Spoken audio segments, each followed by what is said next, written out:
Slate કયા પ્રકારના ખડકમાંથી મળે છે? કયા પ્રકારના ખડકમાંથી મળે છે કરતા બને છે લખીએ આપણે. ચલો, મળે છે લખીએ. આંતરિક અગ્નિકૃત ખડક, બાહ્ય અગ્નિકૃત ખડક, રૂપાંતરિત ખડક કે પ્રસ્તર ખડક?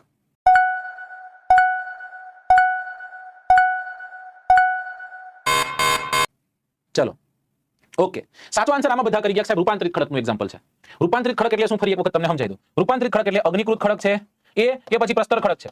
આ બંનેના અલગ અલગ કેમિકલ સ્ટ્રક્ચર્સ હશે, અલગ અલગ ફિઝિકલ ફીચર્સ હશે, રાઈટ? તો એની અંદર રહેલા જે તત્વો છે એ એકબીજા સાથે સંયોજન બને કે પછી એકબીજા સાથે ક્રિયા કરી અને કંઈક ત્રીજું તે સ્વરૂપ ધારણ કરી લે. ફોર એક્ઝામ્પલ, જો તમે પાણી લીધું, એક ગ્લાસમાં તમે પાણી લીધું તો એને પાણી કીધું. પણ આ પાણીમાં જો કદાચ તમે લીંબુ નાખ્યું તો આને લીંબુ વાળું પાણી કીધું.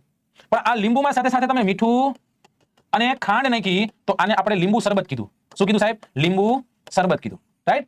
તો અલગ જ પ્રકારનો ગુણધર્મ એનો આપણને જોવા મળ્યો. તો અહીંયા એવું છે, અગ્નિકૃત ખડક અને પ્રસ્તર ખડક છે એ અગ્નિકૃત ખડક અને પ્રસ્તર ખડકમાં દબાણ અને તાપમાનના કારણે રૂપાંતરિત ખડકમાં રૂપાંતર થાય. એના એક્ઝામ્પલમાં મેં તમને એક એક્ઝામ્પલ કહી દીધું હતું કે જે ખડકને આપણે કહીએ છીએ ચૂનાનો ખડક કે ચૂનાનો પથ્થર, એ ચૂનાનો પથ્થર રૂપાંતરિત થઈ અને શું બની જશે? આરસ પાણ બની જશે. બરાબર? જ્યારે સ્લેટ જે છે એ સ્લેટ કયા પ્રકારનો ખડક છે? સ્લેટ પણ એક રૂપાંતરિત ખડકનું એક્ઝામ્પલ છે.